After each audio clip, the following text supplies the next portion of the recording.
In this video, we are going to look at another method of solving linear systems.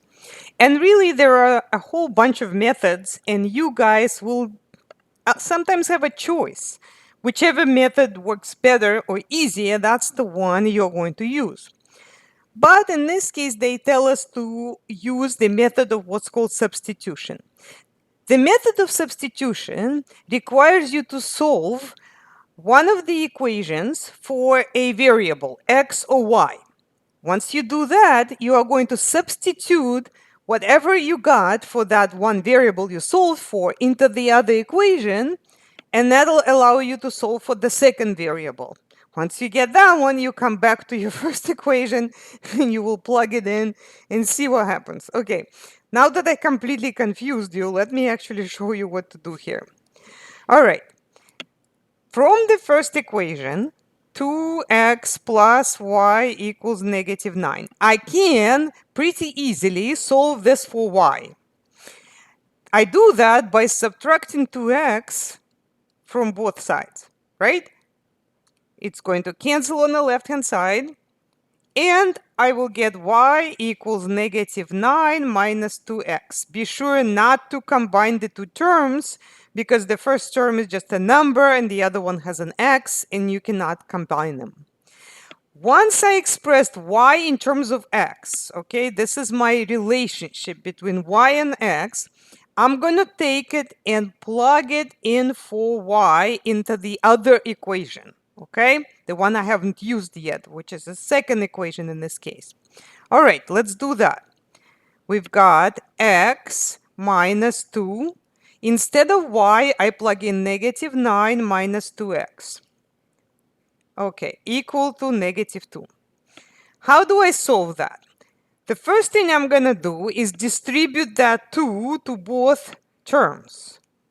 To this term and to that term. Okay, let's see. I get x minus, let's distribute the 2. 2 times -9 is -18. And then 2 times 2x is going to be 4x. 2 times 2 is 4. Now you have to get rid of this negative. And then you have to distribute it to each term. Man, that's pretty complicated. It probably would be easier to do it by graphing, but we can't do it. They tell us substitution. All right. What do we get? X plus 18. And then minus minus give us plus. And on the other side, we still have -2. Now, looking at this stuff, we can combine the x terms in one term. How do you do that? When you see x, this is the same thing as 1x. It's like a car is one car. And if you look at one car and 4 cars and add them together, that will give you 5 of them, right? 5x plus 18 equals -2. All right. At this point, we need to solve this for x. We want to isolate the term that has x, which is 5x. The first step is to subtract 18 from both sides. Now, what that does is just gets rid of it here. And then we're going to wind up with 5x equal to what? Well, -2 minus 18, you can use your calculator. You're going to get -20. Now, finally, we divide both sides by 5, and that gives me x equals -4. Now that I have x equals -4, I solved for it. At this point, I am going to plug it back into my equation that connects x and y. Because I need to figure out a solution, right? I can't just have an x and no y. I have to have both. Let's go ahead and plug it in. When x equals -4, I'm plugging it in for x. I am going to multiply that by 2. That'll give me -8. But then I have a negative over here. And negative of a negative is a positive. So it's really plus 8. -9 plus 8 is -1.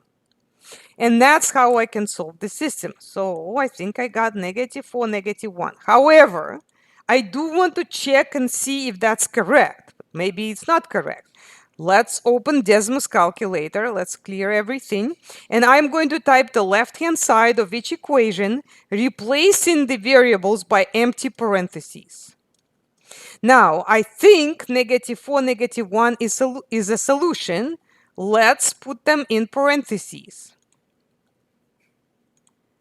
Do we get the same right-hand side?